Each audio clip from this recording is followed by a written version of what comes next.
கரூர் அருகே உள்ள நெரூர் அக்னீஸ்வரர் கோவிலின் நாத உற்சவ விழா நடைபெற்றது. இதில் 300 நாதஸ்வர கலைஞர்கள் ஒரே நேரத்தில் இசைத்து அசத்தினர். கரூர் அருகே உள்ள நெரூரில் சவுந்தரநாயகி உடனாகிய அக்னீஸ்வரர் கோவில் உள்ளது. இக்கோவிலில் ஆண்டுதோறும் நாத உற்சவ விழா வெகு விமரிசையாக நடைபெறுவது வழக்கம். அந்த வகையில் 15 ஆண்டு நாத உற்சவ விழா நடைபெற்றது. இதனையொட்டி அக்னீஸ்வரர் சுவாமிக்கு மங்கள இசையுடன் அபிஷேகம் மற்றும் ஆராதனை நடைபெற்றது. அதைத் தொடர்ந்து நாதஸ்வரம், தவில், வீணை, வயலின், மிருதங்கம், மோர்சிங், தபேலா, லயம், குழுவினரின் நாத சங்கமம் நடைபெற்றது. இதனைத் தொடர்ந்து இரவு நாதஸ்வரம், தவில் வித்வான்கள் கலந்து கொண்ட இசை நிகழ்ச்சி நடைபெற்றது.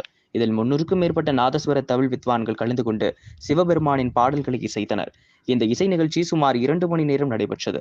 இந்நிகழ்ச்சியையொட்டி காலை முதலே நெரூர் உள்பட பல்வேறு பகுதிகளைச் சேர்ந்த ஏராளமான பக்தர்கள் கலந்து கொண்டு சுவாமி தரிசனம் செய்தனர். இதில் பக்தர்களுக்கு அன்னதானம் வழங்கப்பட்டது. இதற்கான ஏற்பாடுகளை நெரூர் அக்னீஸ்வர வழிபாட்டு மற்றும் செய்திருந்தனர்.